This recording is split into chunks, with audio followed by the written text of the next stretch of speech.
আজ একটু অন্য স্বাদের কাঁকরোল রান্না করছি। কাঁকরোলগুলোকে এইভাবে টুকরো করে কেটে একটু নুন হলুদ মাখিয়ে নিলাম। কড়াইতে তেল গরম করে দিয়ে দিলাম কাঁকরোলগুলো। এবার কাঁকরোলগুলোকে অল্প ভেজে নেব। আমি ভাজার সময় ঢাকনা ব্যবহার করছি। ঢাকনা দিয়েই আমি ভেজে নেব, কারণ তাহলে কাঁকরোলগুলো নরম হয়ে আসবে। তখন রান্না করার সময় অনেকটাই বেঁচে যাবে। এভাবে কাঁকরোলগুলোকে আমি ভালো করে একটু ভেজে নেব। কাঁকরোলগুলো ভাজা হয়ে গেছে। এবার কড়াইতে আর একটু তেল দিয়ে দিলাম।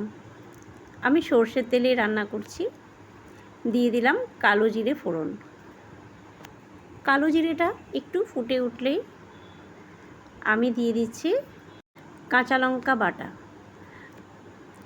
কাঁচা লঙ্কাটা আমি আগেই দিয়ে দিলাম, যাতে একটু ভাজা হয়ে যায় আর কাঁচা লঙ্কার কাঁচা গন্ধটা না থাকে। একটু নাড়িয়ে চাড়িয়ে নিচ্ছি। এবার দিয়ে দিচ্ছি তিল বাটা। তিল বাটাটা দিয়ে আমি একটু নাড়িয়ে দিলাম।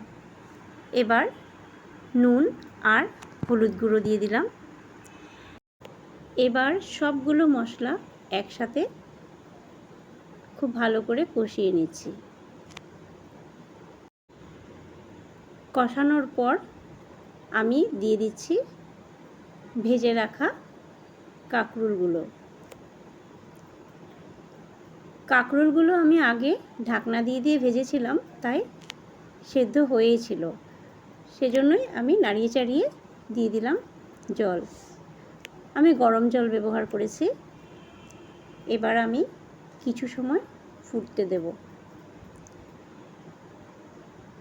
এভাবেই কিছু সময় ফোটার পর যখন রান্নাটা এই পর্যায়ে আসবে, আমি গ্যাসটা অফ করে দিলাম। আমার তিল বাটা দিয়ে কাঁকরোল রান্না তৈরি।